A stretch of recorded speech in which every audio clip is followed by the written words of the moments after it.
अस्सलाम वालेकुम। सिलसिला है उर्दू के मुश्किल अल्फाज और आज इसका पहला एपिसोड हम आपके सामने पेश कर रहे हैं। लफ्ज़ है मंशा। मंशा के क्या माने हैं? तो मंशा के माने हैं मर्ज़ी। इंग्लिश में इसके माने और इस माने के मुतबादिल अल्फाज हैं intention, object, origin, motive, purport, drift, design, tenure, meaning, source, origin. तो ये इसके मुतबादिल अल्फाज हैं। और मंशा के लफ्ज़ी माने हैं ज़हूर में आने का मकाम, पैदा या शुरू होने की जगह, नशो नुमा पाने की जगह, बढ़ने और फलने फूलने की जगह।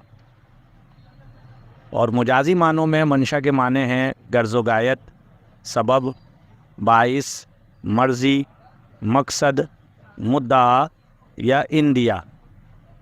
बाज़ लोग बाद अलिफ़ के जो फ़िल हकीकत हमज़ा है एक और हमज़ा लिखते हैं जो गलत है।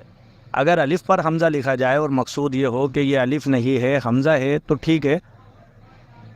और लुग़वी माने में पैदा होने की जगह, मतलब, मुराद, मंसूबा, इंदिया, ये तमाम मतालिब मंशा के माने में शामिल हैं।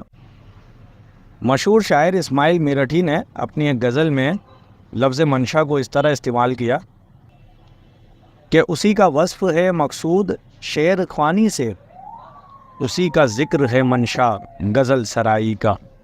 उर्दू कम्युनिटी को सब्सक्राइब कर लीजिए ताकि हम आपको उर्दू के मुश्किल अल्फाज की ये सीरीज़ आपको तसलसल के साथ पेश कर सकें। अपने मेज़बान मोहम्मद शाहरुख फ़िरोज़ काबी को दीजिए इजाज़त।